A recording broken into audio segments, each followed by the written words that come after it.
Okay, I have a question. Yeah. If you could turn into any animal, what would it be? It has to be a real animal and not a mythical one. Because mythical ones are too fun. What's a real one? And not a Pokemon. Definitely a That raven. would be a mythical. A raven? Yeah, because I could fly and I could also talk. Yeah, and ravens are pretty cool. I would probably pick an axolotl because they're cute and they can swim around and breathe underwater. And if I lost a leg or something, it would grow back because they are extremely regenerative. Wait, I'm gonna change mine to a gray parrot because they live longer. They don't look as cool as ravens, but they can do pretty much the same stuff that made the raven appealing, and they live longer. Fair enough. I'm just going to be a golden retriever because that's basically answering two questions for me. Fair enough. Probably a manta ray. I don't know. Just how I'm feeling today. You fucker! You killed Steve Irwin. It wasn't me personally. How dare you? No, I know it wasn't a manta ray. It was a stingray. We need to wipe them all out for that. Listen, No. I'm just kidding. That's not what Steve Irwin would want. He literally said, "Don't blame the animal." Listen, I'm not the guy, but I know the guy, but I'm not going to tell you who the guy is.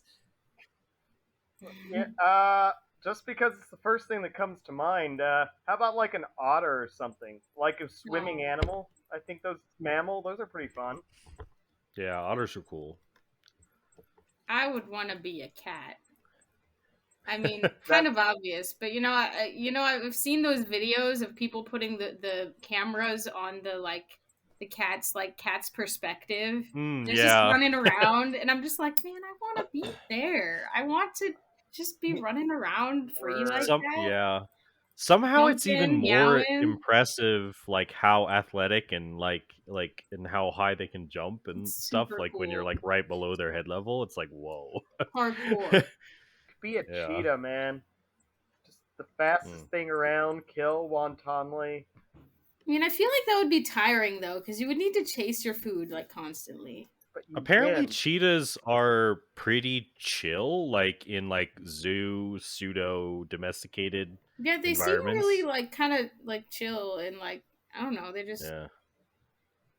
My secondary answer is fungi myxomycota, the slime mold, because it's like a plant and an animal at the same time, and I think it would be fun to be a plant. Dude. Fungus, like mushrooms, are insane. Like I think there's one like grouping of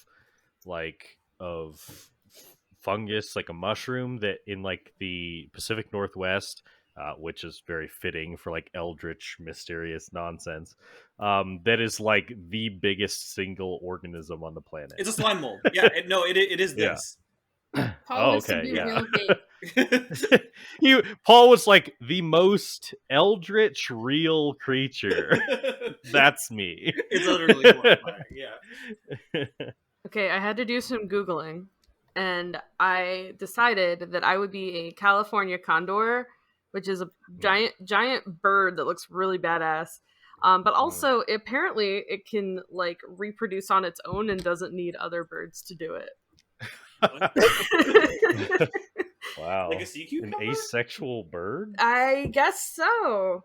It says specifically female California condors don't need males to have offspring, joining sharks, rays, and lizards on the list of creatures that can reproduce without mating. Based. Would you want to have condor children though?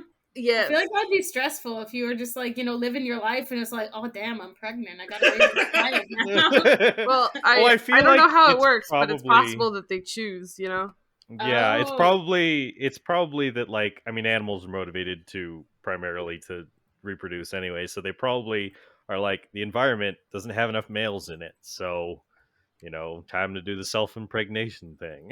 Right. Yeah. I'm gonna send a picture of these things to the chat because I think they're badass looking. Possum. Are those the really angry looking ones? They look like almost like eagle vultures. They're really cool. Would their baby just be a clone of themselves? I have no idea. Yeah, it probably would. Based. Oh wow, Look at that those things. They look like vultures. Like, yeah. hold on, I'm just gonna clone myself. I would Googling probably happiest animals in the planet. a second one would be like that bird, Dolphin. that huge Yes. raptor-looking bird that is really angry. What is that called? God, hornbill. Is it hornbill? No, it's not hornbill. It's really big. Big angry bird. No, it's just Google's just giving me angry birds. There's a name for the process. It's called parthenogenesis. I'm learning things. Yeah. She blinded me with science. Reproduction from an ovum without fertilization. I assume it's like how chickens have eggs, but sometimes the eggs can be fertile in this case.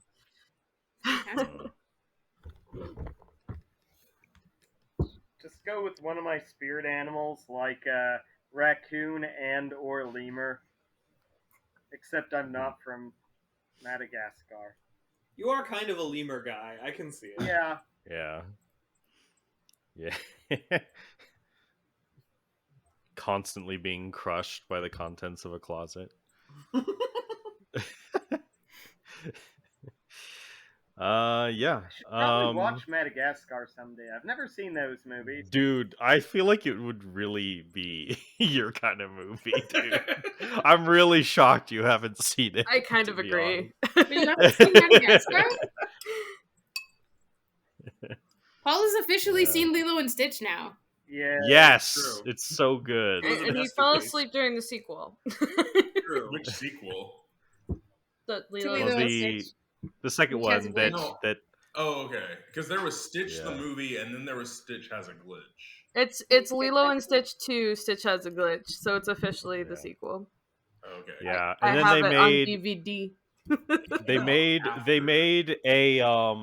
they made a spin-off show on Disney Channel for that. I loved the show. Where it was all about like his different like experimental cousins. It's really good. Yeah, And it's good. I love there's one that is like just straight up like the more advanced version of Stitch, and it's Oh my like God. a Sonic Shadow dynamic almost. Oh my god, you're right. Oh my god, you're right. Leroy, Yeah. I think is his name. Yeah, Leroy. I think my favorite part about Lilo and Stitch was learning that the little gremlin man from Lilo and Stitch was not like an animal. He was just some dude. He was just some guy who's like, I'm gonna pretend to be this girl's dog. Like the Potter. Oh, that's funny. Okay. I'm so surprised you hadn't seen it. I guess I shouldn't be. I'm like 80 years old. How old were you when it came out? Like 12? And you're like, I'm too old for this shit. Basically, yeah. Boo. If it's not a Pixar movie, it's not for big kids. That's how I thought. Nah, I was watching new Disney movies up through my well, pretty much. I don't think I ever had a That's for Babies phase. Congratulations. Fair. I still don't have a That's for Babies phase. Same. I'll watch a kid's cartoon. Currently watching through Batman the Animated Series. It's Nice. better than I Just remember. finished DuckTales. DuckTales. I have a friend with a 2-year-old daughter, and when I visited, Peppa Pig was on, and I was actually like finding myself invested in the story. That show was entertaining. It is. Peppa Pig? Yeah. What? I watched some of the like altered like funny videos on like YouTube, but like some of them weren't altered very much, and I was just like, the show is kind of like entertaining. It's like Guys, it's like a random events plot, like more bizarre than I thought it would be. I'm not like the MC here, but I feel like we've diverted from high energy intro to slow casual conversation. Yeah. And I every time I started speaking in like the last minute, it's been to try to start the episode. So let's begin this episode of Teen Titans Roll.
The scene of our episode opens thousands of feet below the ocean in an underwater cavern. The sounds of a machine echo, producing in assembly line form a new narcotic. The end result is this white, porous rock that can easily be crushed into a fine powder, capable of being consumed in such form on dry land, but also dispersed and received through the gills of aquatic creatures.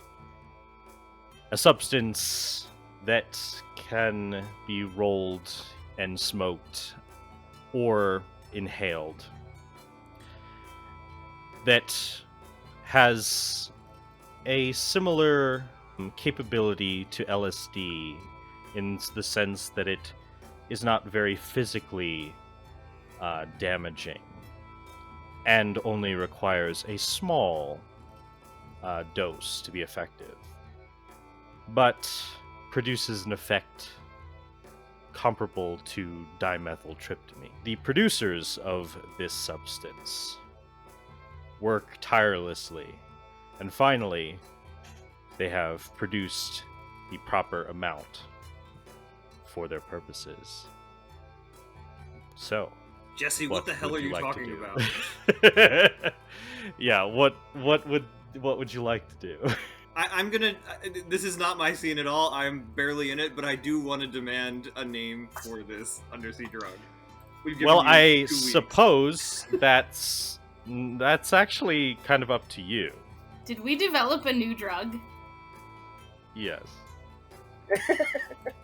Damn, I can't be creative in character. That's impressive. Can we sell it for money? I don't want to put more junk out on the streets. This is specifically for this situation. Did you just call it chonk? What? Junk. Oh, junk. Okay, I misheard. junk. I thought Aqualad It's sort of lechon. his naming scheme there. Are we naming the drug chonk? Lay chonk. And we couldn't name it after Trident. Seaweed is sitting right there. I'm just saying. I know seaweed's the best one. I mean, Trident is like the gum. Chonk seaweed. Trident's heel. Seaweed. I think whoever made it is probably going to be the one naming it. We all kind of work together on the process. But I meant in character, but yeah. Beast Boy would call it seaweed. There you go.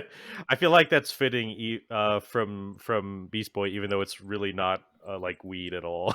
It's not a plant. Nah. It's the composite of a bunch of different like corals and plants. Can and I Street name suggest- is Monk. Can I suggest that we Because name it's it white and powdery like chalk. Chris? But Krista. it's white. What? Krista. What? Can I suggest that we name it seaweed, but we like do the letter C and then dash weed, and the C stands for like one of the chemicals. Yes. Sweet. Yeah. C The dash C- weed. Seaweed. Coral weed. Not that way it doesn't Yeah. get confused with like actual seaweed. Yeah. Yeah. Coral weed.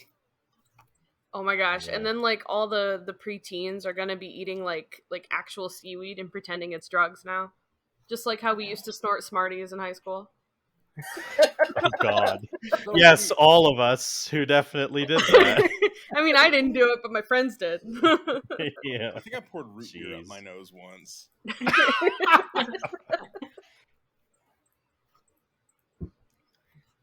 All right, so we've got a new chemical, and we are going to call it seaweed.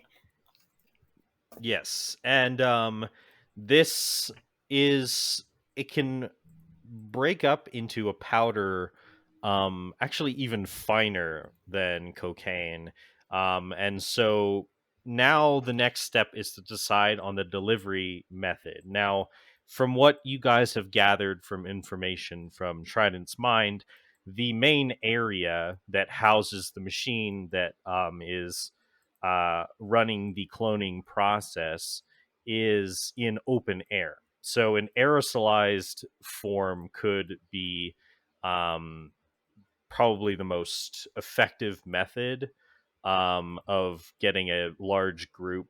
And because it's a contained cavern system, that would be particularly effective at spreading.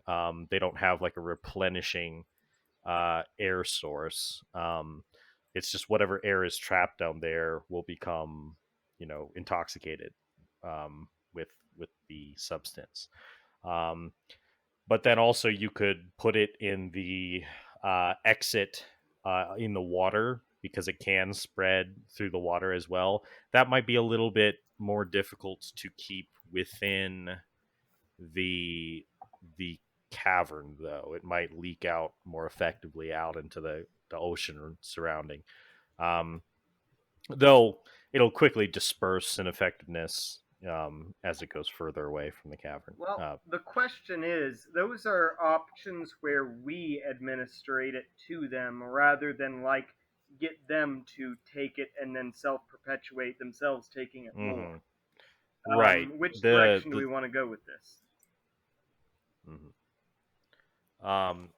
Yeah, the second one would probably definitely be reliant on a social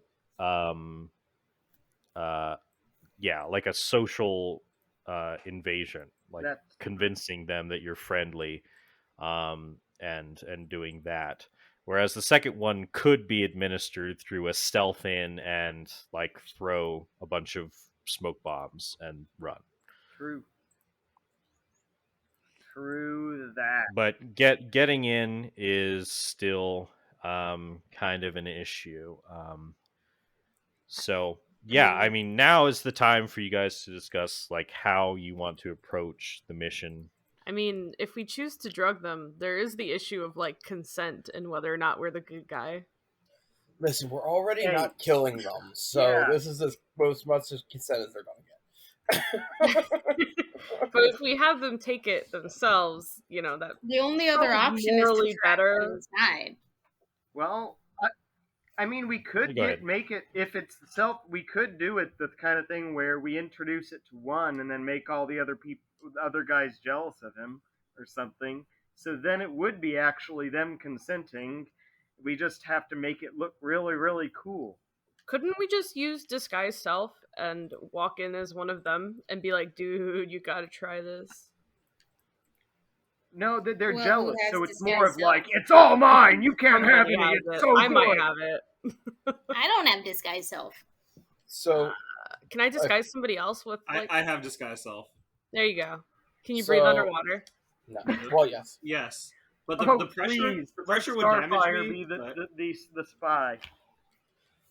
Okay, so if we have this guy's self, an option would be telling them it makes them super powerful, having Starfire pretend to take it, and then have them just like try and hit her a bunch of times. Because if they're weak and she's super strong, she'd be like, "Look what happens when you take this drug." I want to hear. I'm sorry. I want to hear you suggest that in character. Sorry. I realized halfway through that my voice wasn't changed. I mean, the way that we can do it, they're all about who's the best, aren't they? So if Starfire goes in and says, "Look how powerful I am with this drug," they might all want to take it, and that would give us the consent clause. You wish for me to act? To do the performance? How good are you at acting? I smile smugly. I have some skills. The only problem with that is, wouldn't the pressure like injure you when you get down there, so you wouldn't like be as strong at your full strength? I believe I will still be very strong. I simply cannot stay underwater for a long period of time, as the pressure would begin to damage me. Look, I can go down and deliver the drugs. You don't have to put yourself in danger. I will do it. But Aqualad and I could easily go down there without getting injured. That's true. Don't they know Aqualad? They would know kind of mortal enemies. Aqualad. Yeah, they would know of Aqualad, so having him approach in like an open, like friendly manner would be suspicious. But maybe if you pretend like you captured him. Oh, be like, "Hey, I captured this guy, and he had this really cool stuff on him that was gonna make him super strong, so he could kill all of you. But now you can have the super strong stuff." Beast Boy, can you communicate with the Tridents in your animal form, or is that just a me thing? It would only be one direction. So, like, if Trident spoke with his fish telepathy to Beast Boy in a fish form, then he could respond and hear that. But can the Beast Boy pretend to be strong?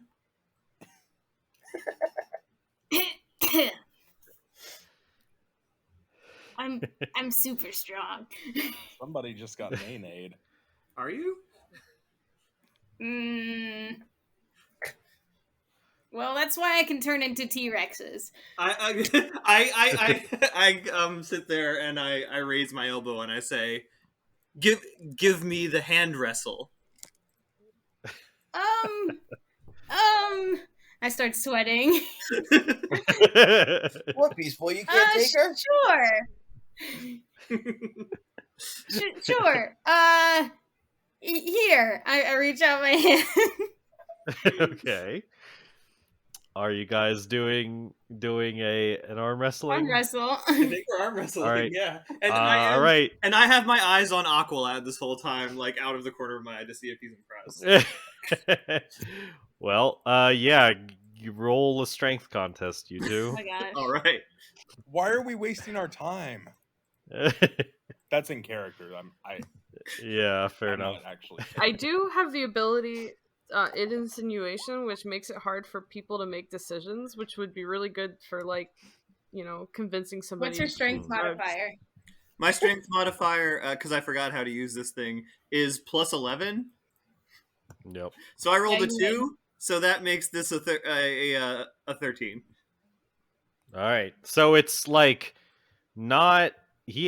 it's not like overwhelmingly you don't break his arm, but you do win. I went easy on him.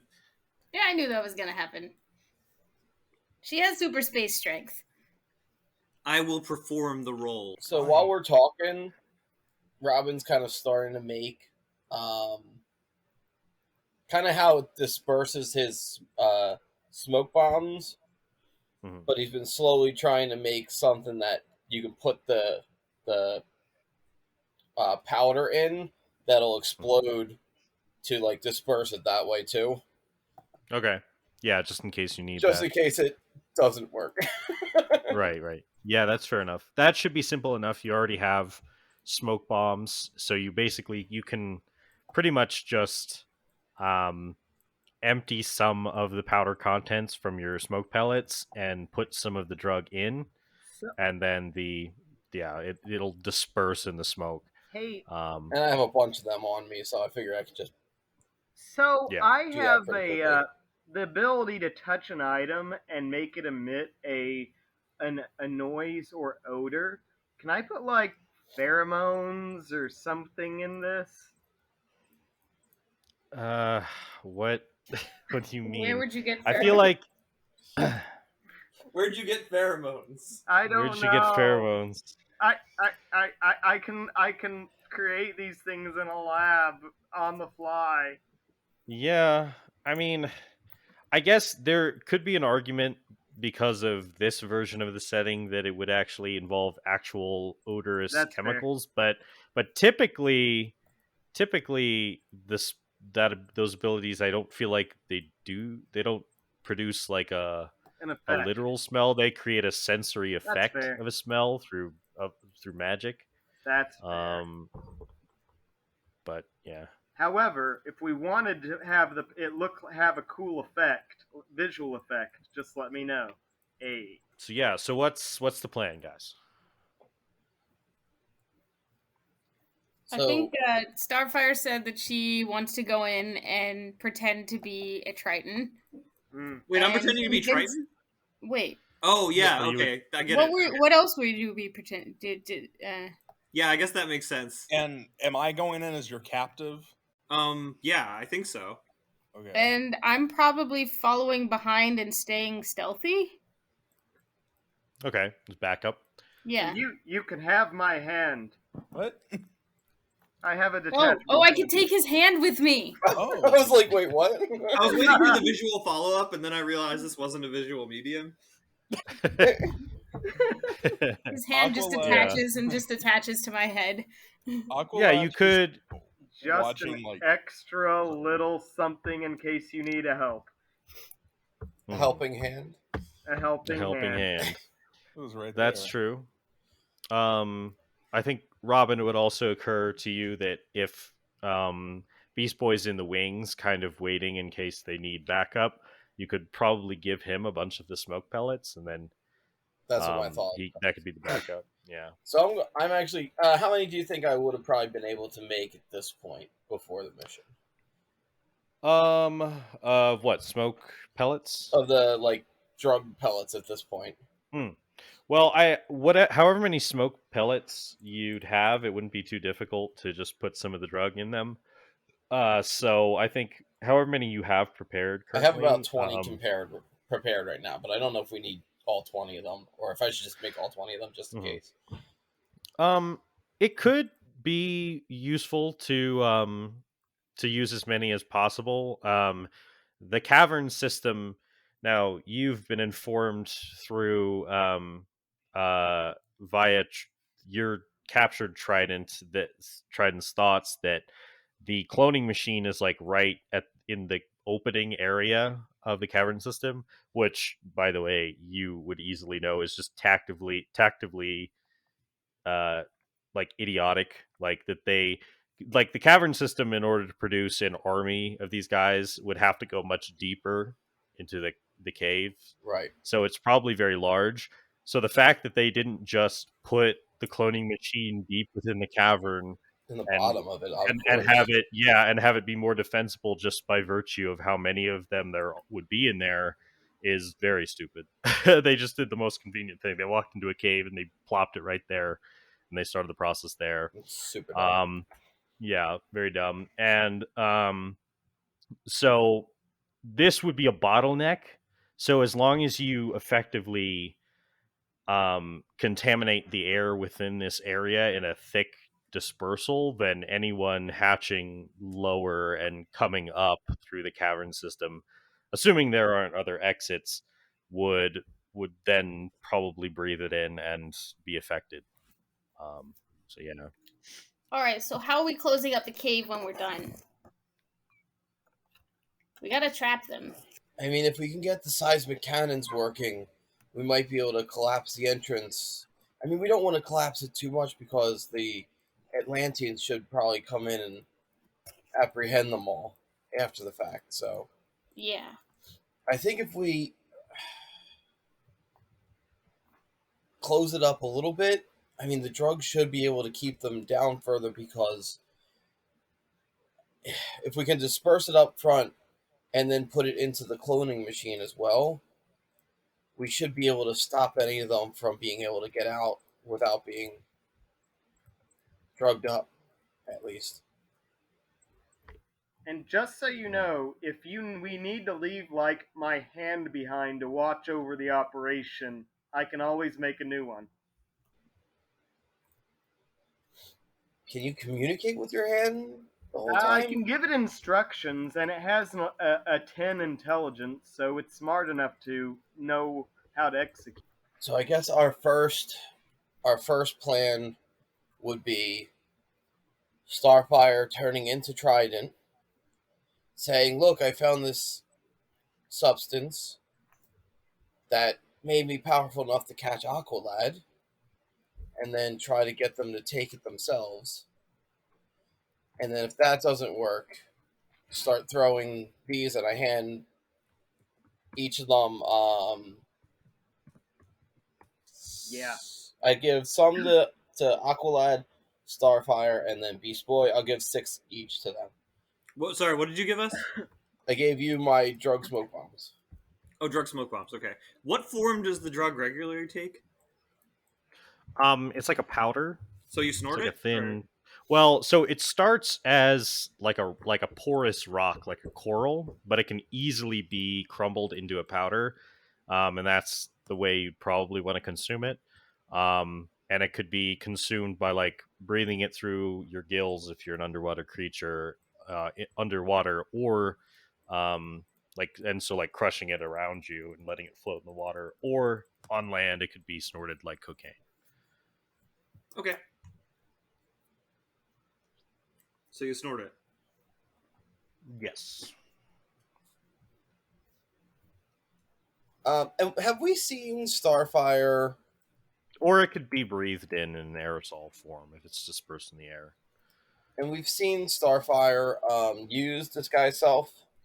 If you recall, during Forces of Nature, I grew a mustache. Captain Krabs. Oh, dang it. And I did become Captain Krabs at one point. Yeah, you did some Captain Krabs. Also, she did, before you were Ryan, she did a very unconvincing depiction of Guy Gardner.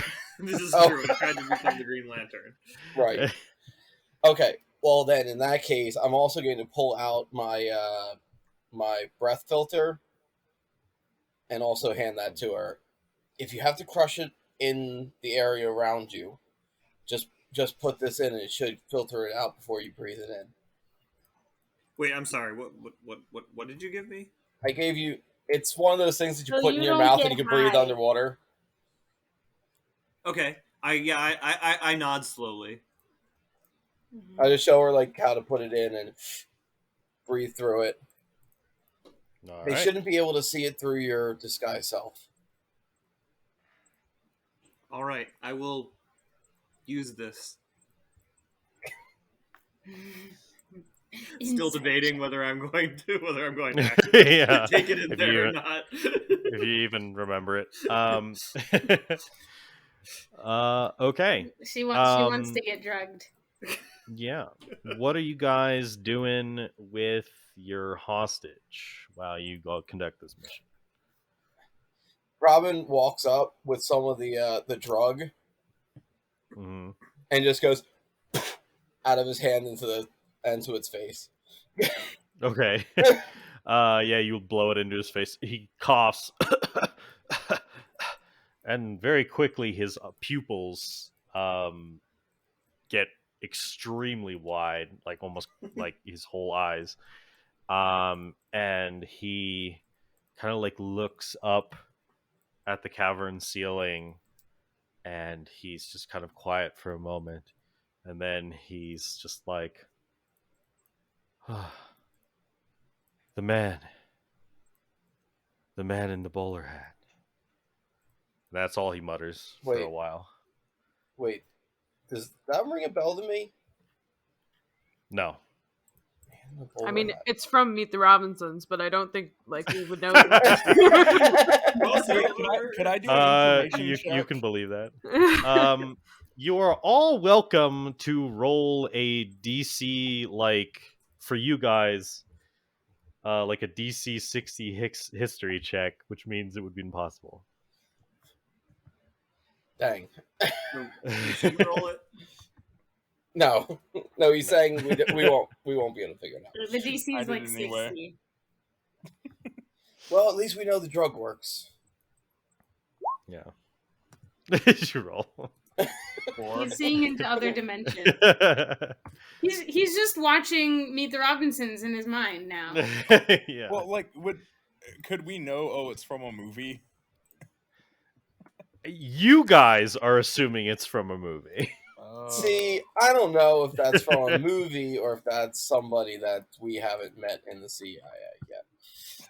I'm just in the saying CIA that you are definitely referencing Meet the Robinsons, even if you don't mean to. You are referencing it. Yeah, maybe. Okay, Titans, you ready to start this mission? Ready. Is Raven just chilling in the ship? Watching people get drugged from afar. Yeah. Well, I mean, you're all in the cavern right Raven's now. just gonna stay in the ship and do drugs. Oh yeah. You could, you guys could stay in the ship. So I guess, the plan being that you guys go in the submarine, but you have Beast Boy with the homunculus hand waiting in the wings underwater, and for backup, plan B to throw a bunch of pellets in should the plan of Starfire disguised as Trident with Aqualad as a hostage fail. And then implanting it in the cloning machine if possible. Yeah, okay. It was Starfire. Yeah. If you need someone to travel you down quickly through the water to get there, I could be a fast fish. Thank you, Beast Boy, but I am also the fast swimmer. Oh, right. All right. I'll just follow. Compelling character interaction. Yeah. Okay. So so I guess are you guys like tying your fake hostage Aqualad's hands, or what? Yeah, what's the approach? Yeah, I guess we'll wait. Oh yeah, fake Aqualad. So yeah, I guess I'll tie his arms behind his back. All right. Maybe get there first and then tie him up. Yeah. Hot. Did you say that character? Robin just kind of like turns. I mutter it. And is like, what? I mutter it under my breath. I blush and slowly untie him. Aqualad is very flustered right now. Okay. Let's go. Okay. All right. Find him We're in going. the water right before we go up there. All right. You guys are going. All right. Yay. So you guys, you take the sub to the location shown to you. Raven, you have basically you have the memories of Trident in your head, so you know how to get there, and you guide them to this cavern opening. And there's no one outside of the cavern at the moment, and this cave, and so whoever is going in the water can go. All right, yeah, I'll dive right into the water. All right. Am I sitting my hand with her, and I guess it's just hiding beneath her disguise? She's wearing a disguise, right? Wait, who is the hand going with? Aqua, Beast Boy, who's going to be in the water, or Probably um, Starfire. I mean, if it can be hidden easily right? on her person. That way too, you would have a line of communication. Can you like see through it or something to I communicate don't with it? think I can at that distance. Hmm. Really, I just have to give it instructions and trust its intelligence to not be stupid. Okay. But it does So understand basically, intelligence, so it should be yeah. able to figure it So out.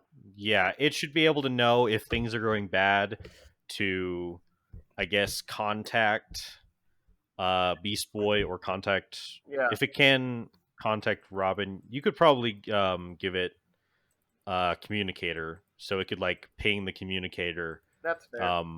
so that Robin would know and then could give the command to Beast Boy to engage if I things go think bad. that's pretty solid. All right. Yeah, it'll just catch somewhere on her back or something underneath the illusion. All right. Yeah, so I turn in. So I sort of jump up in the air and do like an acrobatic dive flip, and mid flip I turn into Trident Cool. and jump into the water. Roll acrobatics. All right, that's a Dex one, right? Yes. Oh no, my Dex is only +7. 13. Ha! I knew you would notoriously, as Paul does in this game, roll low despite having big modifiers. So 13. So basically, you do this flip. It's definitely not impressive by like Robin's standards. he was doing stuff like this when he was like 8. Robin ain't judging. Rob's not Who judging. cares about Robin? I'm trying to look good for Aqualad. So yeah, it's not as much. It's you. not as much of a dive as much as like, it's a bigger splash into the water. That's fair. But When but nobody's it's- looking, yeah. Robin holds up a 6. Mid. Okay. All right. So wait, are you diving into the water and I'll swim? 'Cause I'll jump in and I'll flip in midair. I'll turn into a sailfish and then dive down. So wait, but my question then is I was just gonna say that you guys were already in the submarine and outside of the enemy cavern, but okay. yeah. I mean, Starfire, you Oh. could swim there along with the submarine, but you'd be subject to the underwater pressures for much longer. That's fine. We'll do it your boring way. She did that through the airlock in the bottom of the thing. Yeah, Sure. it's kind of. That's why she couldn't do a big flip. It was like, Yeah, It's the airlock's fault. it was kind of weird and awkward.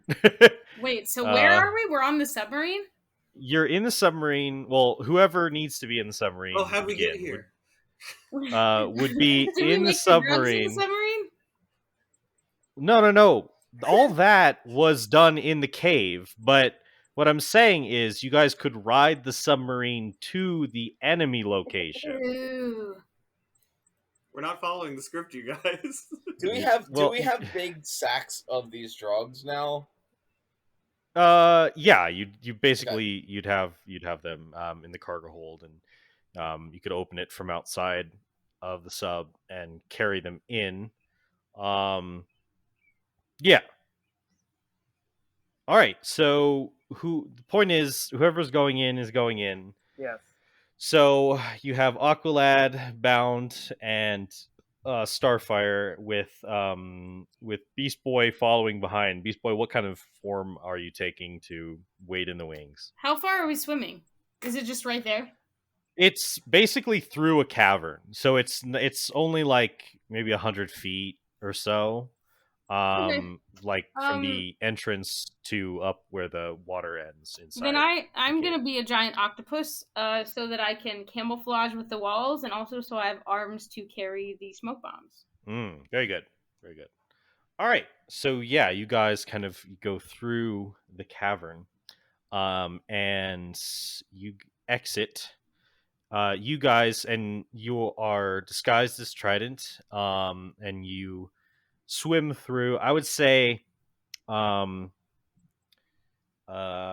this distance, you probably wouldn't be let's see, 60 feet around or let's say 120 if you're dashing. Yeah. Yeah, you aren't quite under the water long enough to experience the full effect of the pressure starfire, so you're actually okay. You won't take any damage. Cool. Yeah. So, all right. And the submarine is waiting outside, kind of hovering above, ready to blast the entrance when it needs to. All right. So, you guys head in, and you swim up through this cavern until you see the water, the surface of the water above, and you come up through and walk into a cavern. What you see is this open cave, this dark cave, and as you walk through, there is a bunch of these orange sacks, like with like goo lattice work, like kind of like spreading throughout onto the ceiling of the cavern. And there's this machine with a bunch of barrels with like toxic waste like indicator, like that yellow symbol, that all connected to it with a bunch of orange goo. And it's this big machine, and it's kind of like humming with like a low like kind of function, and it connects to all of these strange sacks on the ceiling, and around that. And there are caverns that lead further within, but this opening area is the most open area, and you see the machine. And yeah, so for the moment, there is no one around. So yeah, it's Trident or fake Trident and Aqualad. So what would you guys like to do? Do you want to head further, like over to where the machine is? Yeah, I think we'll be heading in that direction. As he is now actually tied up. Yeah, I don't have much of a choice. Move along, the prisoner, fellow Tridents. I have captured our enemy, the Aqualad. As you speak from around the corners, basically, and starting to hatch even some new ones out of these eggs from the ceiling, these fully grown tridents fall down, all gooey and newly born, and they look to you.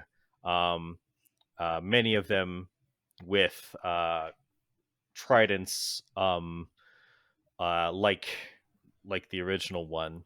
Seems these objects aren't too difficult to manufacture, and they kind of walk up and gather around. It's probably like a few dozen at this point already, and they look and they say, "Oh, you have captured a so-called mighty Atlantean hero." And another one says, "How was this accomplished?" Yes, rejoice, for I, the strongest of the Tridents, have captured the hero of Atlantis by taking, and I hold out the drug and say, his magical rocks. There's kind of like a magical rocks.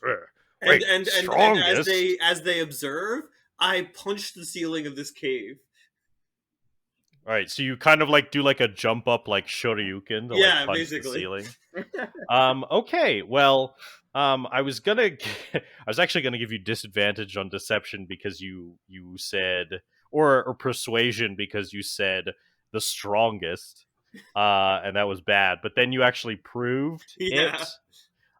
So I'll just a flat deception or persuasion check. I'd accept either one. You're still gonna make me roll charisma here? Yeah. Now, however, I will say, you can Aqualad, you can act pathetic and add to basically give Starfire advantage if you would like. Okay, yeah, I'm to just gonna. assist. Yeah, so I'm kind of slumping down, trying to look sort of defeated. Please don't hurt me anymore. I surrender. Okay. Not another word, or it is another beating for you. Please, no. I will spank you. Wait, what? I mean, yeah. Oh no. Hot. Damn. Okay, yeah. Roll a with. Oh, wait. You rolled a 2. Well, you get advantage because. Oh, good. Okay. Okay. Not over yet. Although this could be another, if you roll correctly, this could also be another thunder and lightning situation. 19. Yo, a 19, and that was a nat 20. All right, so yes, with that, it's like the added charisma with which the paladin Aqualad adds to the objectively impressive showing, and the doltish minds of the other tridents. All comes together in a perfect moment. They're like, oh, and they are all in awe. And they say, one is like, must have been a secret Atlantean concoction. Yes, to create super soldiers to try to defeat us. But we have gained access to it. Their strength is now our own. We will defeat them handedly. Rejoice, my brothers, and join me in the spanking of the hostage. And I hand out the drugs to them.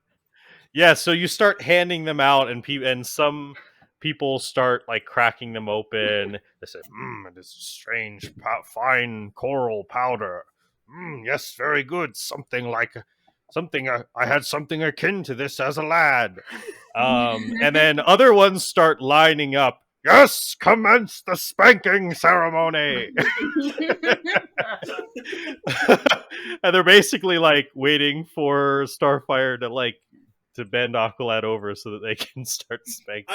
I look him in the eyes like, I think we got to do this. I'm like, what did you just get us into? How does he respond? I look at you like, what the hell? I bend him over. Oh no. All right, do you accept this? Begrudgingly. For the fate of Atlantis. Hot. A 7-mile spanking machine. Yeah, so basically, the line begins, and you begin to be spanked by dozens and dozens of individuals. Some try to get 2 or 3 in, but the others kind of like say, "Hey, no, you are taking too many. A single spanking for everyone, so that we can get through this." Because there's so many of them. How much damage do I take? I don't think you would take damage at first, but after like 20 of them, your bum starts to feel kind of sore. So probably like, by the time they start getting too high to like effectively to maintain the spank circle, probably like 10 damage. Jeez. Just getting railed. And then Aqualad had a spank train ran on him. Aqualad's like, I am never working. Am I witnessing this, or am I like hiding in the water? You are under the water. I don't think that the sound would carry through the water very Can well. I just so... have a microphone sound going to the rest of the party so they can hear what's going on? They're all Oh just my sitting God. silently, like. Is this fan They're all service? just sitting silently while Aqualad's like,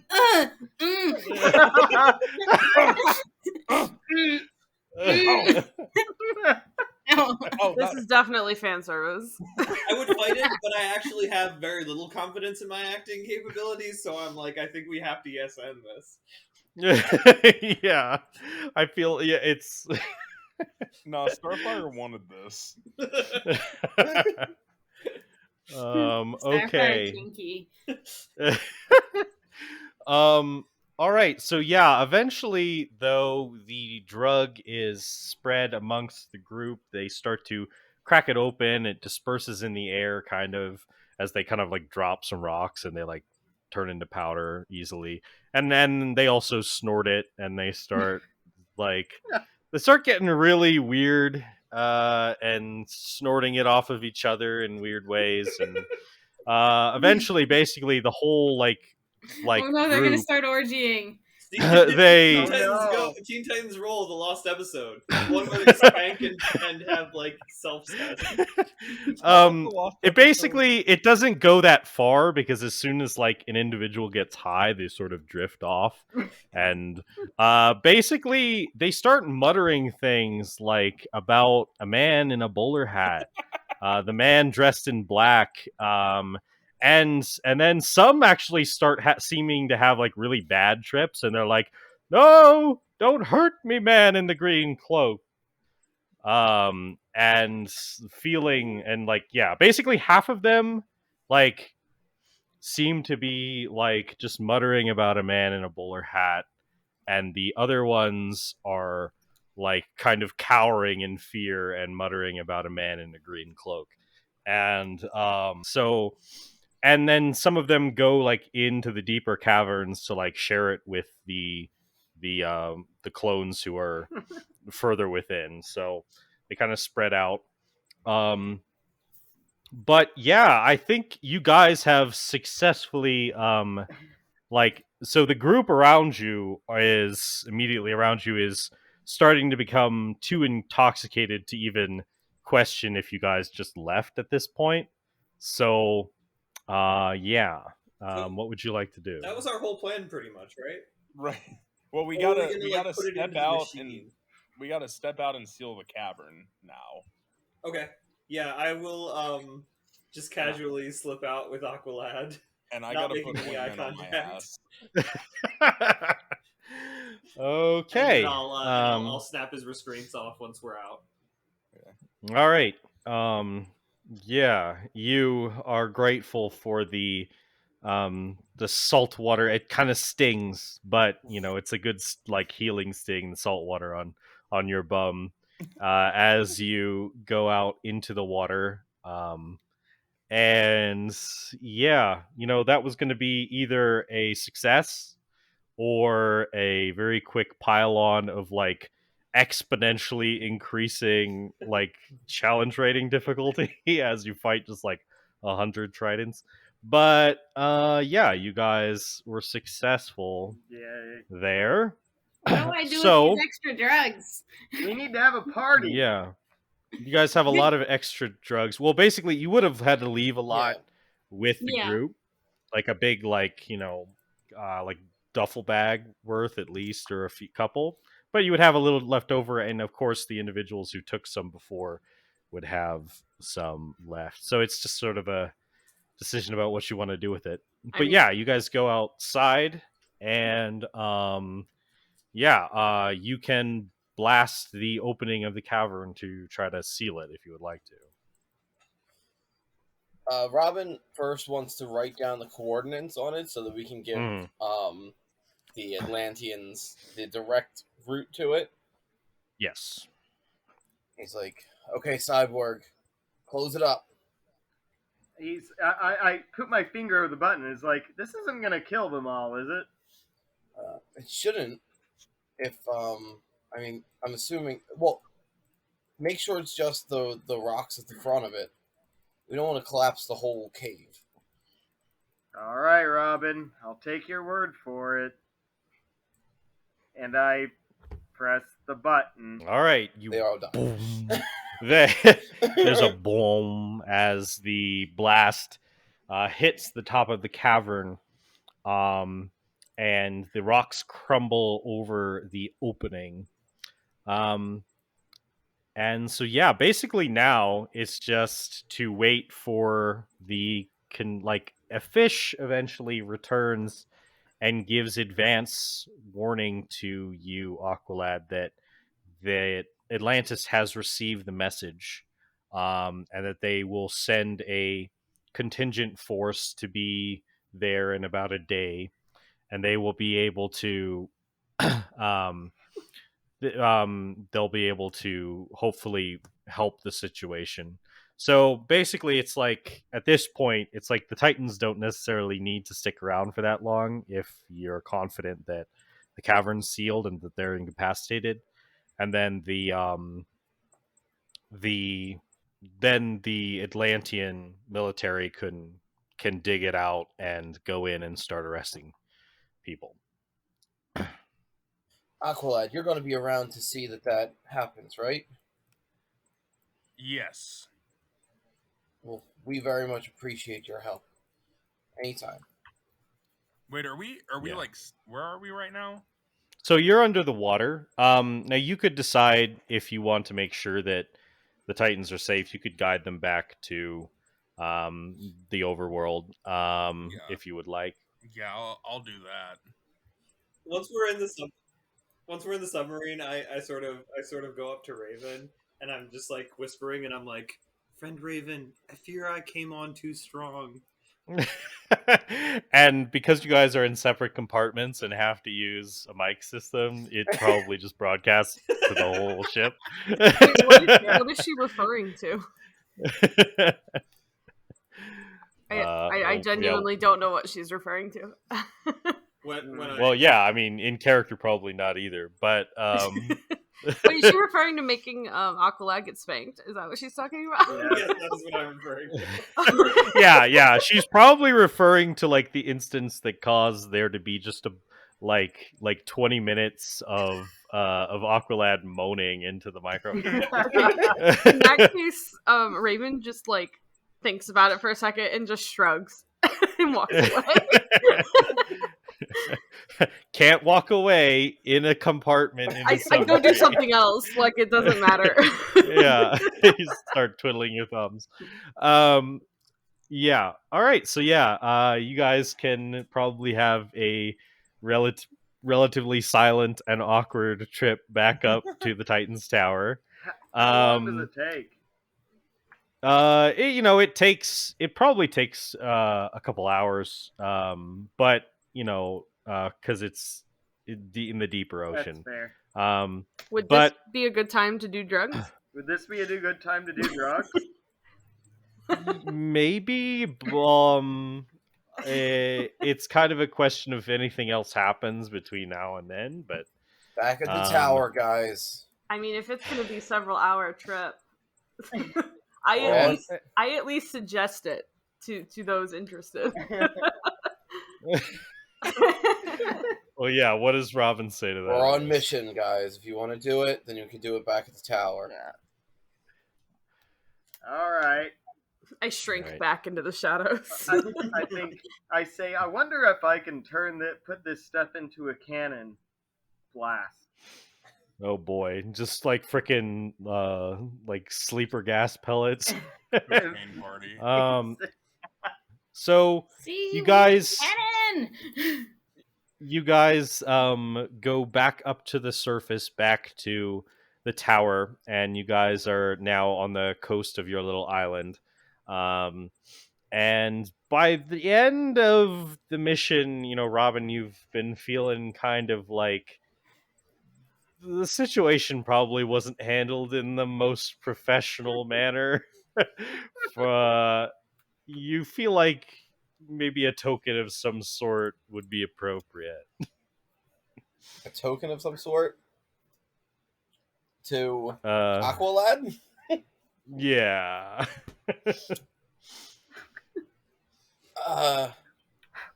Aqualad, I don't know. Seemed like it was a rough mission down there, but thank you for your help. You know, besides Tram, I normally don't work with a team, but this has been good. The fact we had different people to help, it's I don't know, I might work with the team in the future. I kind of side-eye Starfire, like, with some conditions, but, you know. I see him looking at me and I start blushing. No, he was into it. I take all the wrong signals from that. Well, if you ever need a team again, and I want to hand him a communicator, let me know if you're ever in my neck of the woods and need some help. Same here. And that goes two ways, so we'll be able to contact you at any point. Just, can I not get spanked next time? I don't know how it came to that. I'm sorry. No promises. I actually say that in canon, like, as I float by. Aqualad laughs and he's like, no, that's actually pretty funny. You're funny. She blushes. Aww. Robin just looks so confused. I look at Beast Boy and I'm like, hey, thanks for the help out there. Yeah, I guess you're pretty good at swimming. So are you. I mean, I can't say I'm any better than any of the creatures down there, and you kind of are, so, you know. I just kind of scratch my head, just like, shucks, thanks. Look at Cyborg, and I'm like, thanks for helping Tram out with the ship. He really appreciated it. He likes to have somebody to kind of talk mechanics with. Look at Starfire. I kind of uncomfortably nod. I'm like, okay. Right on. That's smart. Great to meet you I'm guys. getting the vibe now and just sort of retreating myself. He can come by an outfit underneath the tower where it meets the water any day. Nice. Aqualad, you're all right. Right back at you. It's like a freeze-frame sitcom ending. Yeah, it's just sort of like, we will continue this professional relationship, I guess. Yeah, kind of foreshadow the Titans East. I don't know. Yeah. He's chill in the gills. Everywhere you look, Oh, well, that was certainly something. Well, if you like that, or if you didn't, feel free to let us know on our social media, on Facebook at Mind Theater Media, and on Twitter at Mind Theater TWT. And you can email us at mindtheatermedia@gmail.com. That's MindTheatermedia@gmail.com. Another thing you could email us about is I will be going to the Anime Matsuri convention in Houston, Texas at the end of this month. This will be the most recent released recording leading up to that. So on the very small off chance that you're a listener and you are also in the area or going to that convention, feel free to shoot me an email or send me a DM, either through Facebook or Twitter, and I would love to meet you and hang out. And if none of you are going, that's fine. Rest assured, I will be doing my best to be social and shilling the podcast as much as I can. So, without further ado, let's get back to whatever this is. Okay, so yeah, Aqualad shortly heads back to his own realm, and the Titans are done with their mission. Yay. Successful, albeit sort of strange conclusion.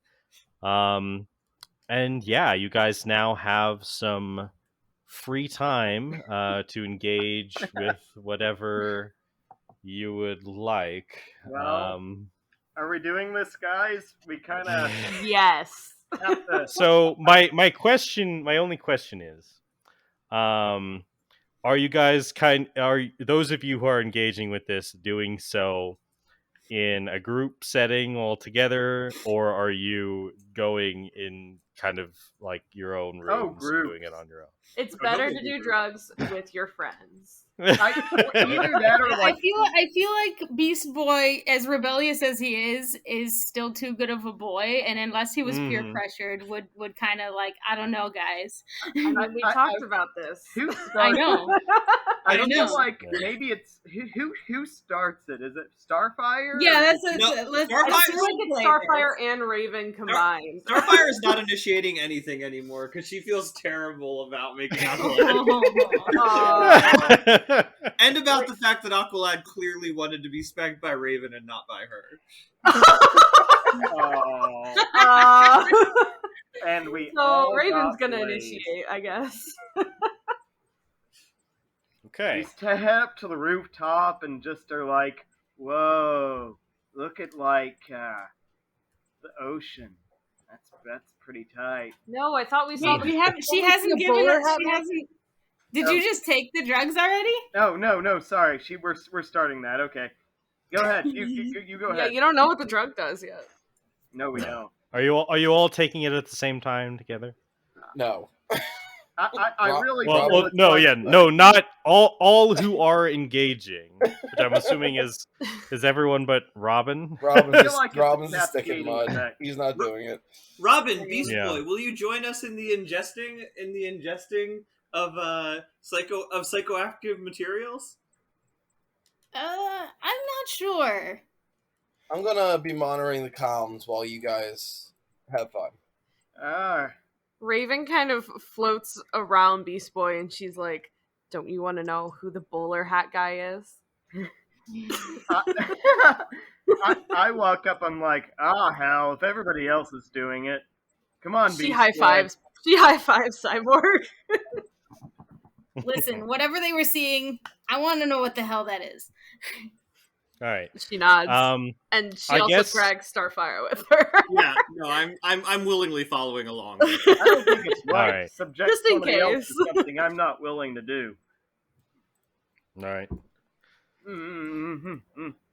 Okay, so basically, I guess my only question for Robin in the meantime, you guys did have a little bit of excess content of this narcotic outside of what everyone took that you brought back with you. Are you keeping this for future use, or are you like handing it over to the DEA?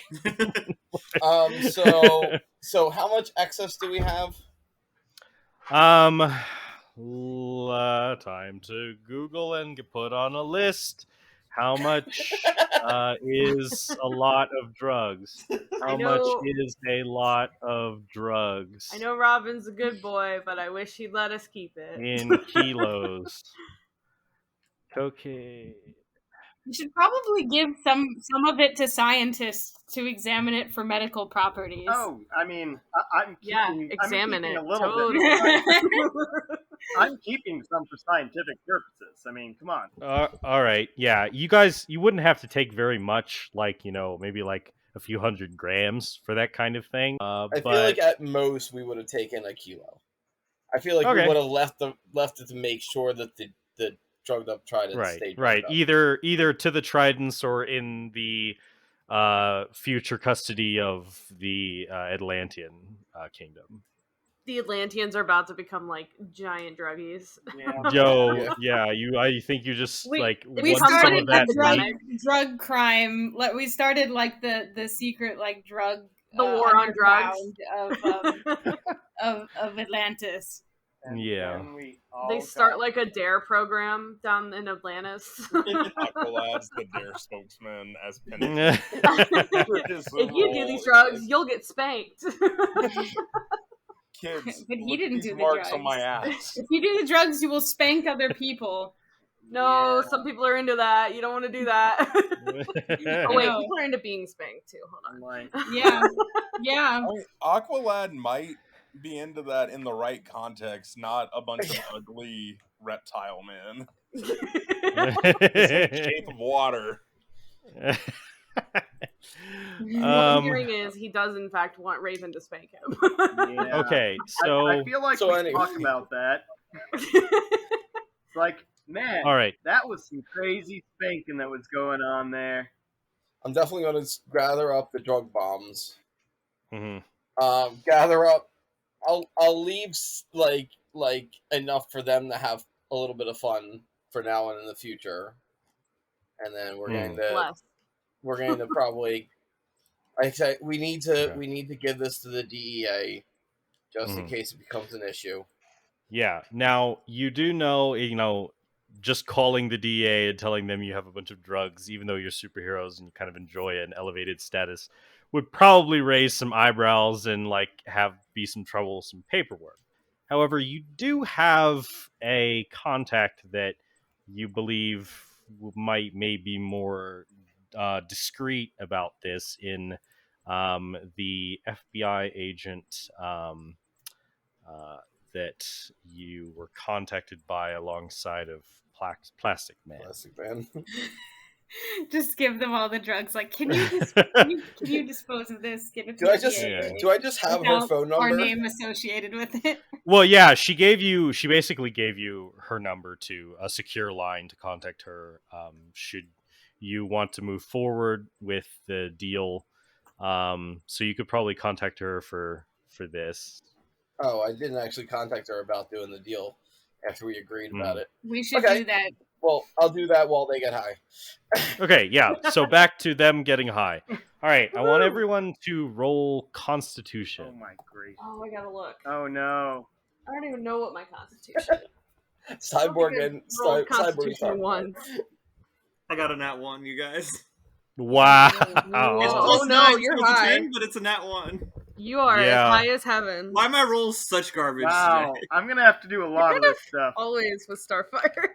Yeah. Except unless Well- they're a strength roll, then she can like So- Yeah. impale through people. I'm gonna have to do a So lot of this. basically, you guys, it's less about how much you need to do to get high and more about if you have a good or a bad trip. Oh Oh, no. I see.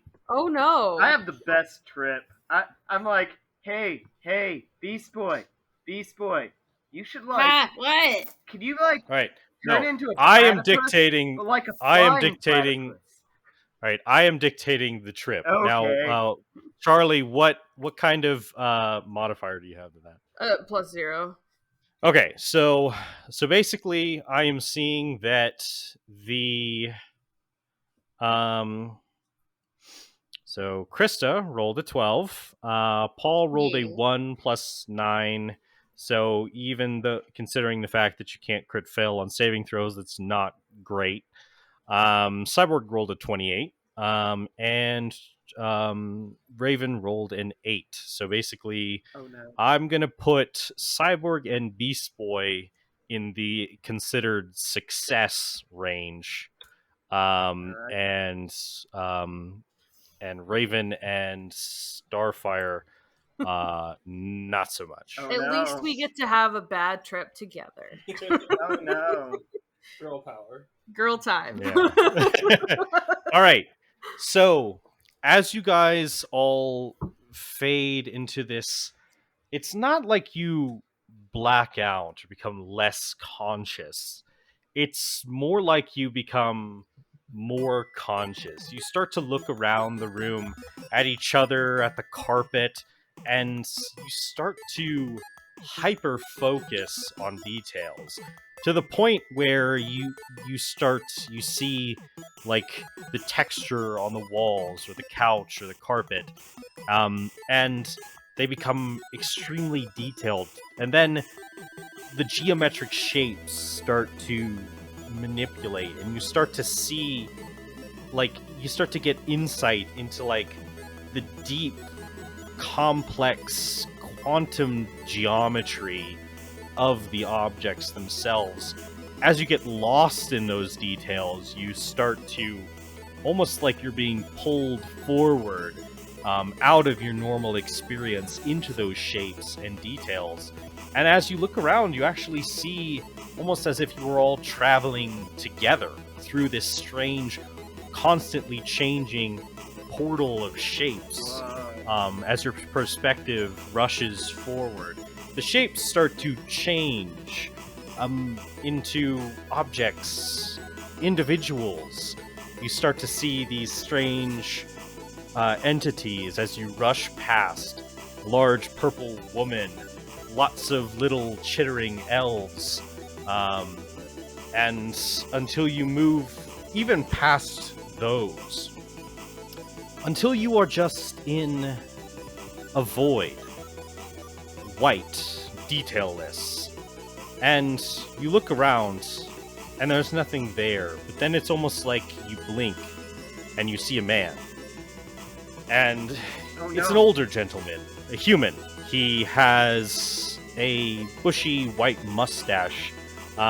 Your first remark is that he kind of looks like the Monopoly Man. He has bowler hats. He has an umbrella, a black umbrella, hanging off the crook of his arms, and he has he's dressed in a suit, black suit, kind of with some, like, one of those long coattails. And he turns and looks at you, and he doesn't seem surprised so much as frustrated. And he says, What is this nonsense he's allowed? Be gone! And when he says that, he kind of waves his hand, and Starfire and Raven, yes, you are grabbed by these large, enormous, green-gloved hands that pull you from the realm. But Cyborg and Beast Boy, you remain in the void. Somehow you, with the bowler hat man, somehow you were not dismissed. And to this, the man looks frustrated. But to go back to Starfire and Raven, you are pulled out of this realm, out of this void, this blank void, into a cosmic galaxy.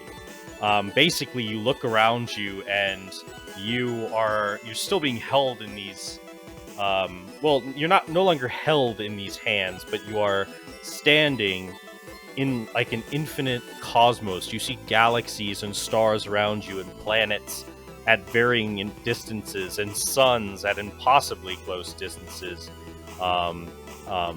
Like, for you not to be burned up, but you feel fine. And then, looking over you, towering, arms crossed, is this figure. Hooded figure with a green cloak and hood. Eyes glowing intensely from underneath the hood. And he has, basically, like, kind of like how Superman has, like, underwear, like, on the outside of his thing. He has, like, one of those situations, but then he just has gray skin, and no shirt, or pant legs, and he has, like, these green shoes, almost like Peter Pan-esque, but he is massive. He's, like, impossibly huge. Your perspective almost warps like it would when you first see the Grand Canyon, a space so vast that you're not used to it.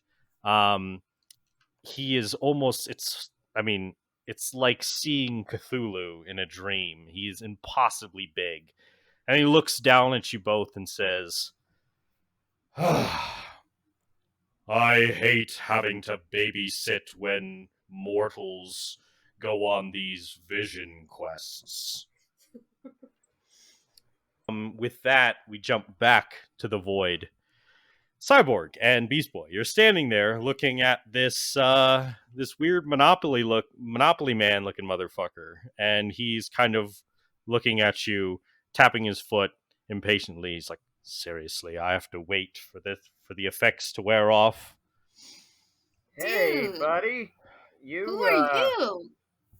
Yeah. Effects. Where did Starfire and Raven go? Are we of clear mind? Or is this like, are we high? You are of clear mind. Oh, I was like, hey, where are we? Where did Starfire and Raven go?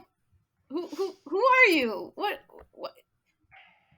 Cyborg, why are we both seeing this guy?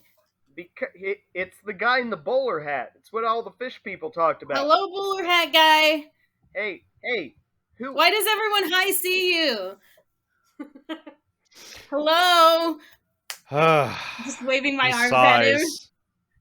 Look, He sighs. Here a while. And he says, "Yes. Who am I? Well, you'll forget most of this experience when you... Are you stuck here? ...come out of it." That's a shame. He sighs and says, "Am I stuck here?" Yeah. Are you? He says, "It is simultaneously impossible for me to be stuck anywhere, and yet I do serve at the whim of another." Who is that? I'm not very interested in causing irreparable damage to your psyche at this time. Can you tell us your name? My name. I've had many names. I look at Cyborg and I roll my eyes. Beast Boy, come on, let the man talk. He says, "I've had many names." Well, give us one that just give us one. What can we call you? One of my more popular names, or conceptions of me, is God. But I would prefer if you just referred to me as the Presence. Hold on, just a second. Can I roll history check on God? Yeah. Good shit. Let's see here. That's a yeah, I got a 30. That would technically be a religion check. Oh, okay. Just straight intelligence. Yeah. I don't know. Yeah, well, you did roll a natural 20 though. So yes. Basically, the instant question that comes to your mind is, well, which god? Abrahamic, Egyptian, Muslim? Like, what is this guy trying to say exactly about being God? I ask, okay, hold on. You're obviously some conception of God, and you both go by many names, but you just said you work for someone.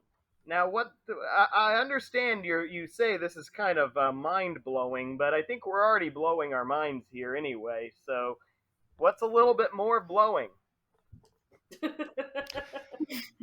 Wow. I cannot believe that I have to indulge the influences of your other selves in this conversation. It brings many unexpected elements to this version of the universe. But to answer your question, it is true. I am a conception of God. And it is also simultaneously true that the conceptions of God are interpretations of myself. Both of these things exist in a quantum state. A superposition. to put it in terms that you may understand, Cyborg. All right. I'm starting to get you. I don't understand. This room is very empty. There's like nothing in it. Yeah. Well, I say, hey, well, look, you obviously are stuck here or something like that. Is there anything we can do for you? Like, you've got to want something. He just said he's God. I think can't God like do a lot like anything? I don't know. That theoretically, but I don't know. Yeah, he says, let me put a limit on this conversation. And suddenly the realm changes. What started as a white empty void suddenly becomes a dark one. You can still see around you well, but there is no light. You can see him, you can see each other, but nothing else. You float in an empty void. And he steps to the side, and in the distance you see a gigantic white hand. There is Shit, it's Master Hand.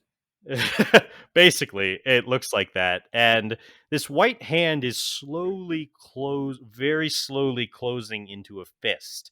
But within the palm are a bunch of galaxies and nebulas, and this looks like, by the scale of the size of these nebulas in its hand, this thing is probably millions of miles away, and yet somehow you can see it in the distance as a massive object.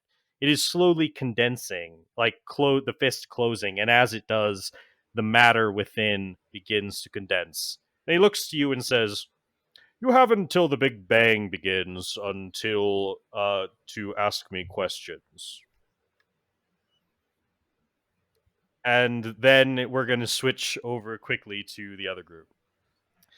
So, Raven, Starfire, you are standing, being scrutinized by this gigantic entity in the green cloak with gray skin in its underwear, basically, and it's looking down at you. What would you like to do? Does Raven know who this is? I look at Starfire. I guess I should roll, right? Something? Yeah, go ahead and roll religion or arcana. I mean, they would be the same roll. So it's intelligence plus your proficiency.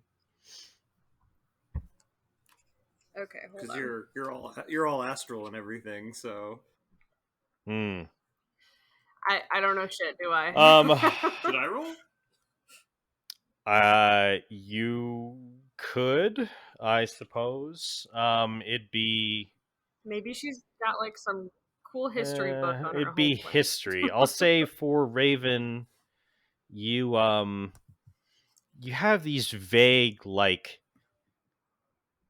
you have this vague memory of like an entity being described as large and powerful interceding when individuals of arcane ambition get a little too ambitious, and this could be that entity.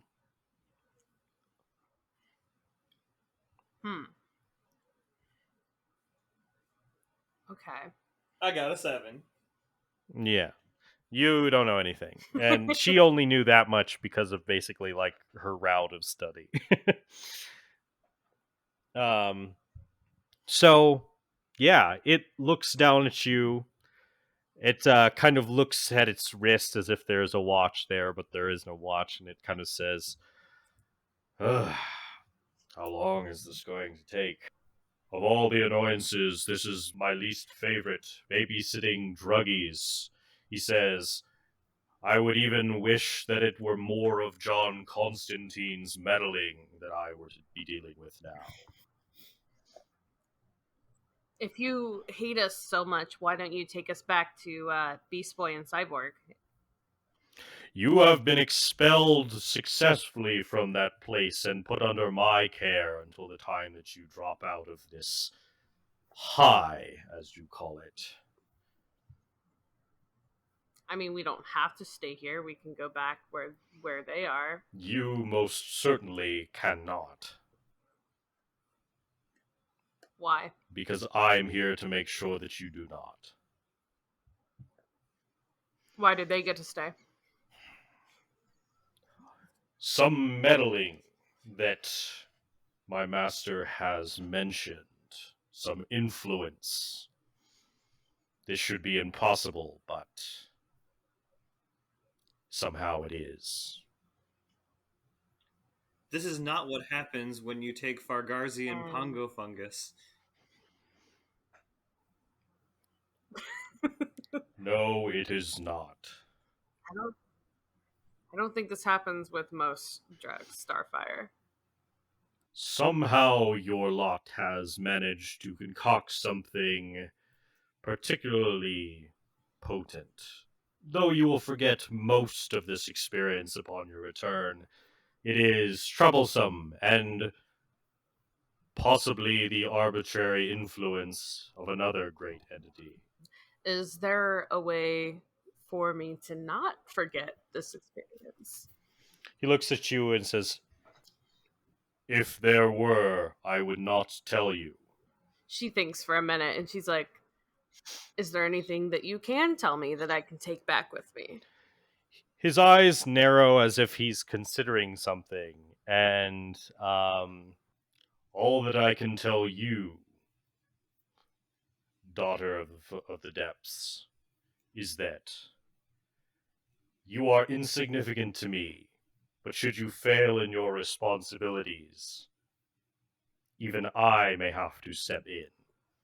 I would rather not. Responsibilities? She quiets at that point. What responsibilities do we carry to you, large green underpants man?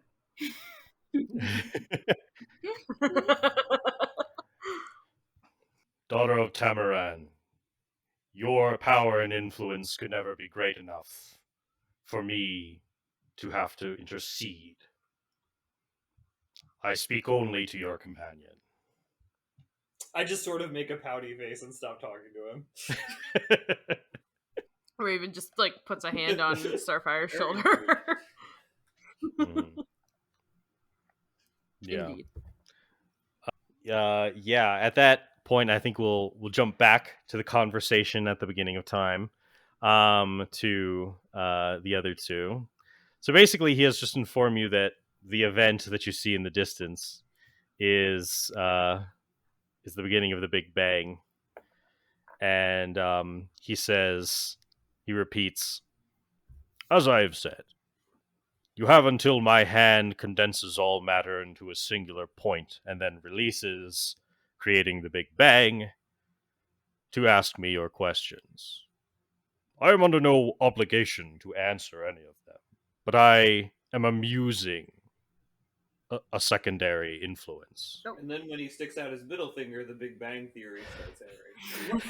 What if I like got in? What if I like got in the way of you touching that big thing over there, or I take out my blaster? I'm like, what if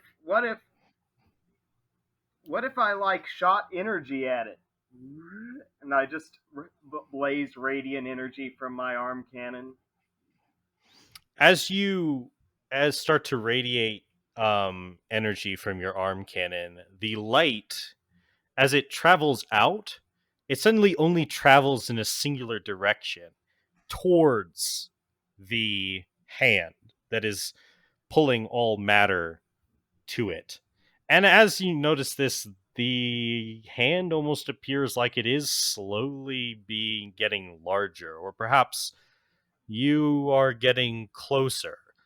You know enough about physics, to begin with, to know that this event would normally be impossible to observe, but the fact that it is, if any physics is operating as it should in this moment, well, matter is being drawn to a singular point for the Big Bang, and you are matter. Can I cast Rope Trick and see what's outside of time? Okay, that basically creates a pocket dimension, correct? Yes. Yeah. You go to cast the spell, and you start to see the interdimensional portal try to form. It's not invisible like it should be. Like that effect seems to have been stripped away, and the portal starts to flicker and then gets torn asunder and sucked into the big bag. Huh. So can we move? Like, can we like swim? We're floating, but can we like swim or like spin and stuff? You try, but you don't move at all. Yeah, I try and turn into a dolphin and swim, and it doesn't work. You don't move at all, because you're like, if you're floating in a vacuum, Cyborg, you would understand this. It's like people have this conception you can swim through a vacuum. You can't. You just stay in place. There's nothing to push against. Yeah. Hey, Mr. Bowler Hat guy, did you just get swarmed by a bunch of Tritons? Yes, that was a particular annoyance that he thought would be funny. Who's he? He says, well, since you won't remember most of this anyway, I suppose I'll just say it for, how would he put it, the listener's sake, the audience. As I said, I am what anyone in this realm would refer to as God, Yahweh, Elohim, many other names. However, I also serve at the request of typically the rider, in this case, a very much more troublesome entity that I do not prefer, whom gives you much more agency and much more random chance in your destiny. So what would happen if I shot you right here? Would I stop the universe from forming? Why are you wearing a bowler hat? Yeah. He looks the bowler hat off, and I turn my arm cannon to the bowler hat.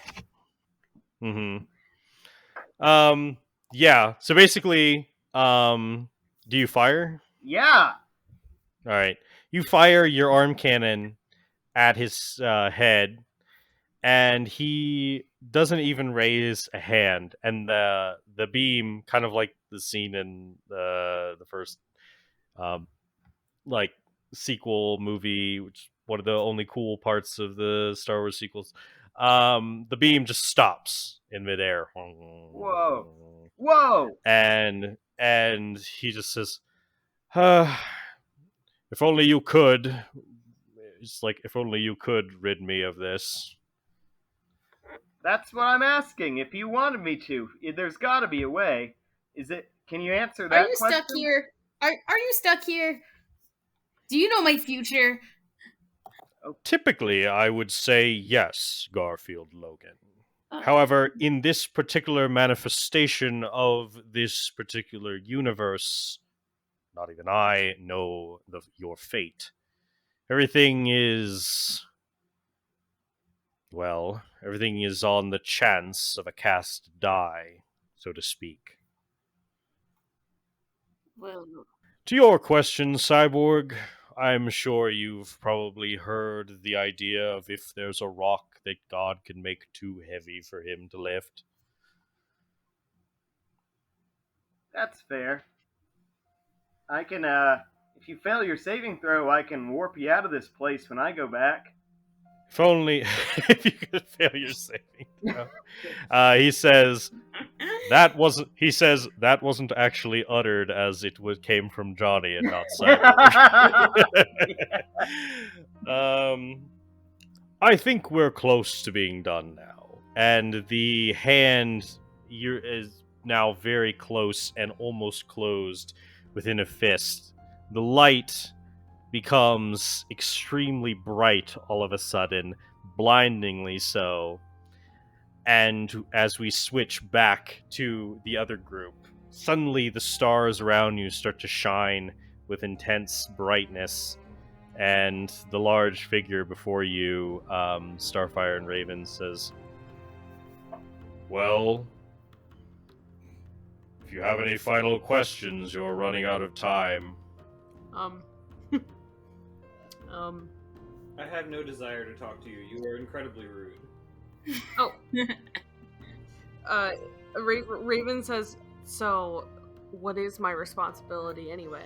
He looks to you, and he actually crouches down, still impossibly larger than you, but somehow even closer of a presence, and says, "You know of which I speak.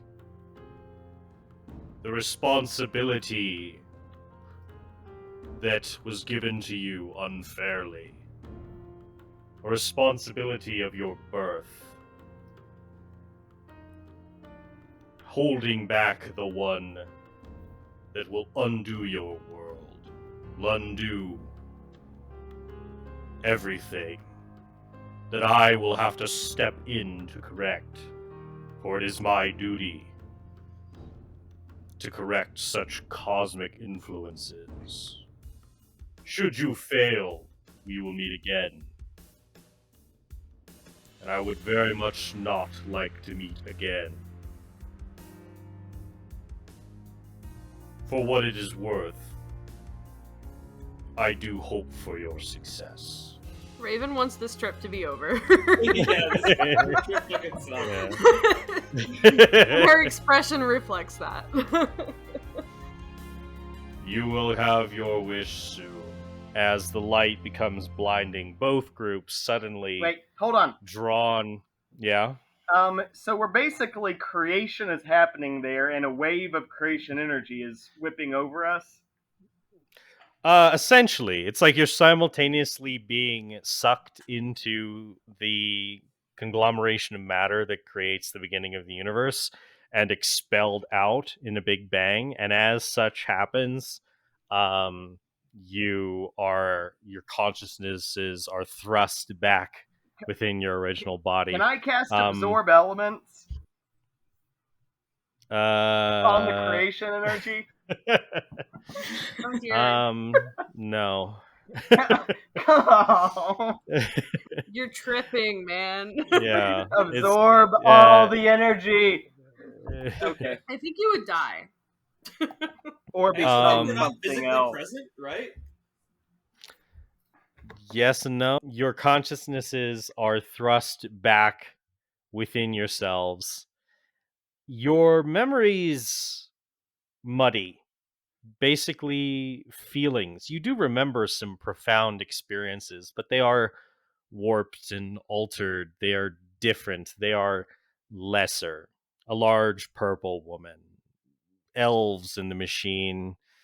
Strange entities and shapes, and well, for two of you, the experience was successful. You feel good. For the other ones of you, you feel anxious, especially you, Raven. Almost like you're reminded of the thing that creates anxiety within you. You didn't expect this experience to drudge up those feelings, but they have. And you guys just have this general feeling. You have like almost like as an after image that you see, like after you stare at a light bulb and then you close your eyes and you still see the shape of it. This two of you have the vision of this man, unassuming man with a mustache and a bowler hat, and who looks like the Monopoly Man, and the other ones of you, that this figure, the strange figure with a green cloak.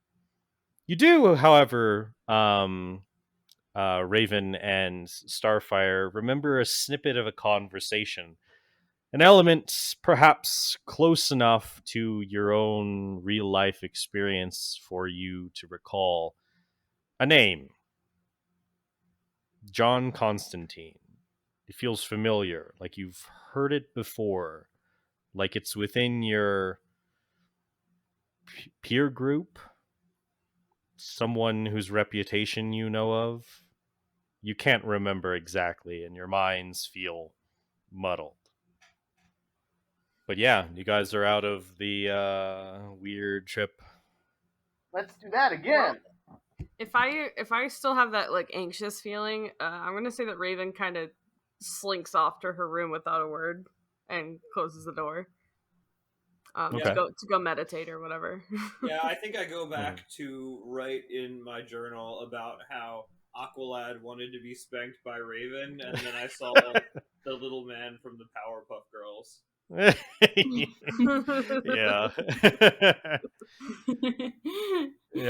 Yep. Yeah. So yeah. Monopoly is God, and he doesn't know my future. I say, basically. well, that was like 100% hallucination, and I don't remember any of it. Huh? Except for This the made sky me and the realize- bowler hat. This made me realize I need to go back and watch Teen Titans because I don't know what you were talking about, but I know that it's bad. Well, it's Well, something to do with my father. yeah, it's definitely to do with your father, but Been too the rest long. of that is beyond even the series. It's more about the cosmic entities within the DC cosmos. Yeah, I whole was responsibility getting thing? kind of Dream of the Endless well, vibes. not the responsibility, more the entities that you both saw. While that's been happening, Robin, you have called Agent Morgan, I believe, is to deal with this. The phone rings, and she says, Agent Morgan, I'm glad to receive your call. Yes, I assume you know this is Robin. Yes. We've come to an agreement on your proposition. Looks like the team is in. Excellent. I could meet you in town. Today works fine. Yeah, I don't know if this line is fully secure, so we should probably do it in person. How long would you need? She says, probably only a couple hours. And then you hear some like yelling and stuff in the background. You hear the voice of Plastic Man, and then another voice, young female, you believe, arguing in the background. And she kind of sighs and says, actually, could we do this? Could we plan this for at least a day or two in the future? She turns around, she says, will you both shut the hell up? And they fall quiet. She says, I apologize for that. Yes, let's meet in a day. Very well. But she says, if you have any more immediate needs, though, I'm sure I can take care of them. Well,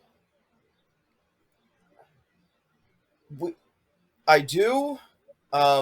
We kind of just got off a mission and have a lot of drugs.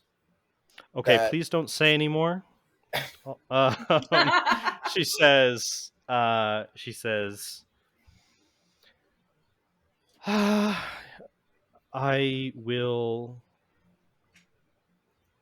send Plaz to you. He'll take care of them. Do you really want to send him? He seems like one of the people that would use it. I don't have a lot of options right now. So judgmental, Robin. You're not here. But is he wrong, though? Very well. Then in a day we'll meet and we'll discuss the future of this arrangement, I guess. All right. All right. So basically she says, All right. And she kind of leaves you some instructions, and basically later in the evening at nightfall,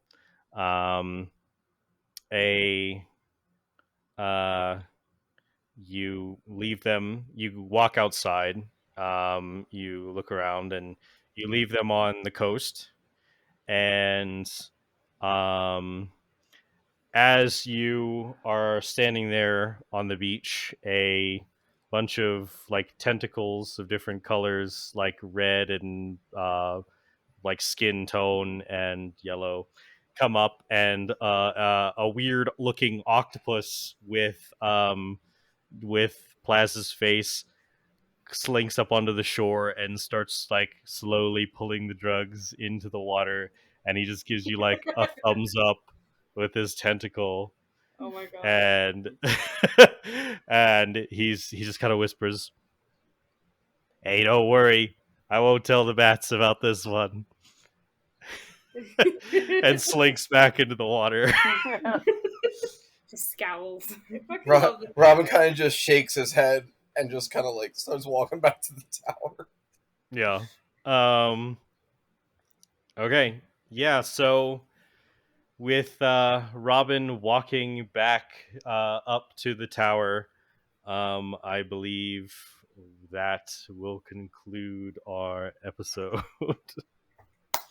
Episode of Tripping and Drugs. Incredible. I can't believe our weed episode ended up with discovering that the Christian God works for Joey Johnson, but I should. Hey, this is all established problematic Episode elements 1. from DC, not from me.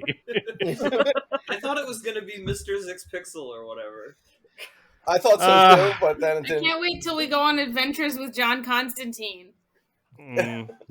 Oh wow! I just Um, googled it. Works He for looks Joey like Johnson. the Monopoly man. He's the anti-hero. Yeah.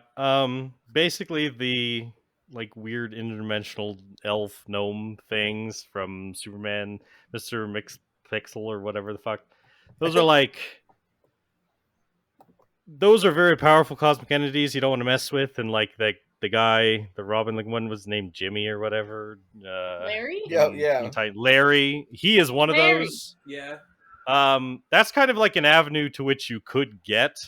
Like, basically, you guys, you cut out all the middlemen and went to the top. I thought I'd do it. Well, we didn't kind go to of- Joey, so we didn't actually go to the top. Yeah, you didn't go all the way to the top. How did Cyborg accidentally make a drug that let us see God?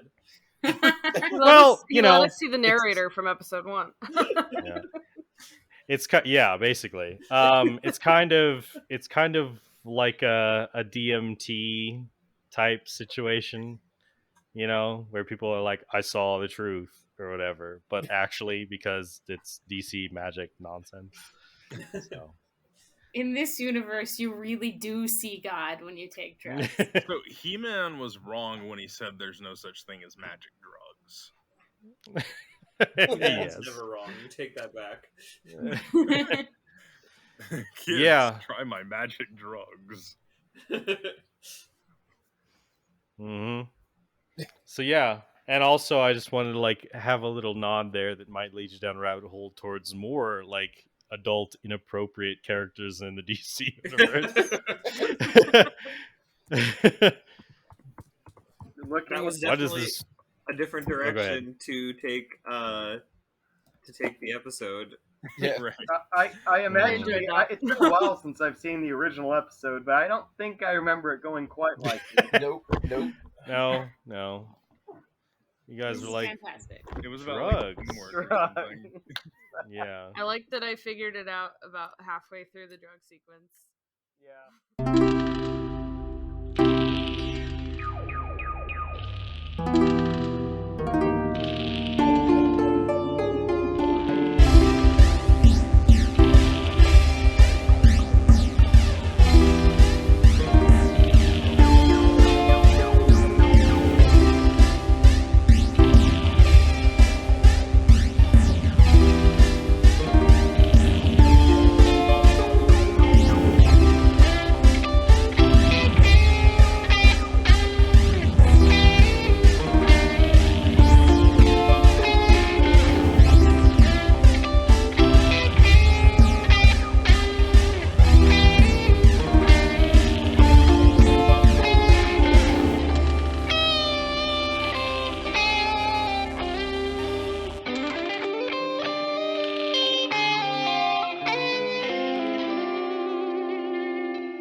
You know what would be interesting Thanks, if I one of hate our it. episodes we gave ourselves a challenge where we can't talk about porn.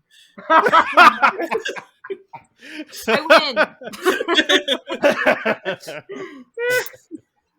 And number 3, if you had to be trapped in a modern pop song, which would it be? I don't know enough pop. Yeah. The correct answer is Same. shut up You and mean dance. like trapped in the plot of it, or trapped in like listening to it like all the time? Yeah? Because like the plot of some of them I wouldn't want to be in, even though they're catchy. I'm thinking more the plot. And also, Shut Up and Dance came out like 30 years ago. 30. I want whatever pop song is about being on the beach sipping margaritas and pina coladas. That's the one that I'm in. Fair. I Somebody guess... name it. I don't listen to pop. I don't know. Yeah. It's debatable I if don't that's know. Listen to country. anything. Well, These I just googled questions come top out top over. of the pop charts, and the first one right now is Kate Bush running up a hill. What? I mean, that's I because of guess I don't Stranger listen Things. to enough. Because of Stranger Things. Oh, yeah. Interesting. Incredible scene, by the way. Yeah, that was the most anime fucking scene ever. Frickin' Yeah, and Shut Up and Dance is making a comeback because of a Actually, a TikTok meme, fantastic so TikTok. suck it. What's TikTok? Listen, Is Paul that just got into Snapchat. Leave him alone. Is TikTok something old people use? Yes, yeah. Don't worry about it, Paul. I only look at Instagram reels. Can I Yeah. just do "Happy" by Pharrell Williams? If you want to be stuck in the year 2013. I want to be just stuck in perpetual. Wait, are you stuck happiness. in the year? Nothing can break my happy. So all these questions might not be good. I wanted to I offer them. think these are all definitely. So what was it? Basic ass and Weird ass. What ass? I think you should Weird just ass. rapid fire at those The questions. commonality is that these questions are all ass. They are. Oh. I accept constructive criticism and deconstructive criticism.